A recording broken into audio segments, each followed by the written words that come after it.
We're digging deeper tonight into a new computer software program that is now the central nervous system of all public schools in Alabama. Now, we've received a lot of complaints about this Information Now, or iNow system.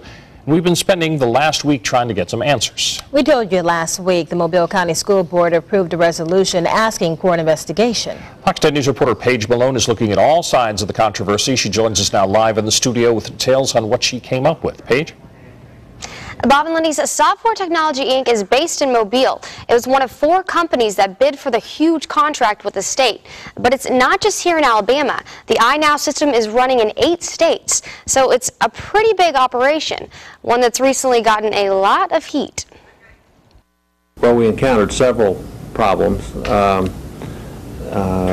We're still encountering problems. Scheduling has been near the top of the list when it comes to criticism of iNow, but over at Software Technology Inc., Vice President of Operations Jason Hadley says its software wasn't the issue. We were asked for assistance with that back in mid-July, and we've worked with a lot of schools to provide assistance on the functionality and how to use the software, but we haven't made any changes to that. But Superintendent Nichols says there are still problems, and in a resolution presented by the school board, the system wants STI to take ownership of some of them. There was frustration over the denial that there was any software issues. They maintained that it was strictly our people weren't trained well enough, or they weren't inputting the data properly.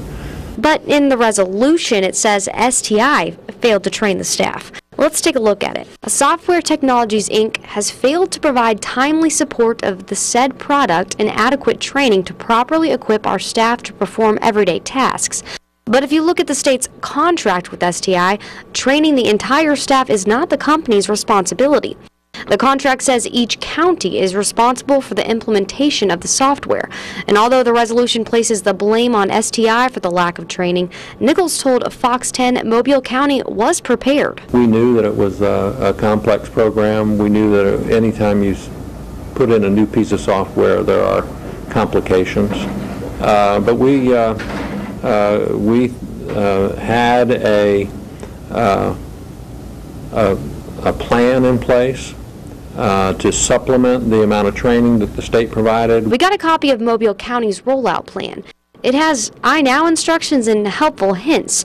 They also sent Fox 10 a copy of the training schedule. These are additional days purchased by Mobile County.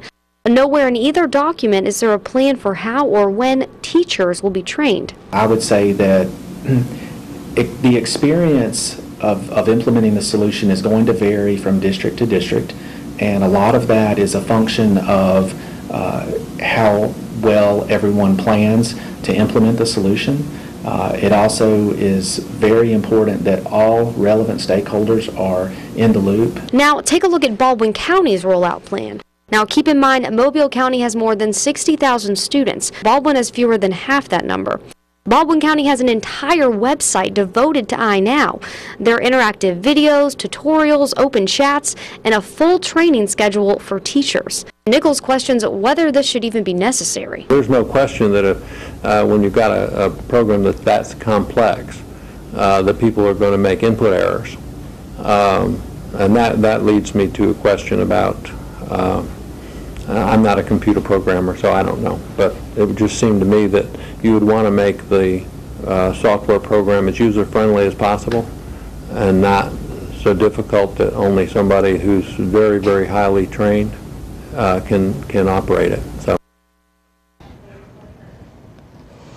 Now, in a sense, it does kind of come down to training, but you've got to consider that Mobile County has been using the same system for more than a decade, and that's a much simpler system. So now, taking this new, very complex program, there is a huge learning curve. So, after learning more about this program, I've come to find out a lot of the complaints I've heard with the problems with this software has kind of, at times, boiled down to, input errors or someone not knowing another option actually existed. Now, what about the problems experienced in Mobile County versus Baldwin County? Well, Baldwin County still faces some of the same challenges, but they actually implemented it a year after Mobile County. So they kind of had a heads up, and that's why you see, a more complex training plan, because they knew Mobile was having all of these problems, so they kind of got a jump start on it. Right. So, and if people have had good or bad experiences You want to still hear from them, right? Absolutely, absolutely. I'm still learning more about this software program. It's something that is going to be here for a long time, so just waiting to see its potential. Yeah, just send Paige an email. She'll be happy to hear from you. All right, thanks, Paige.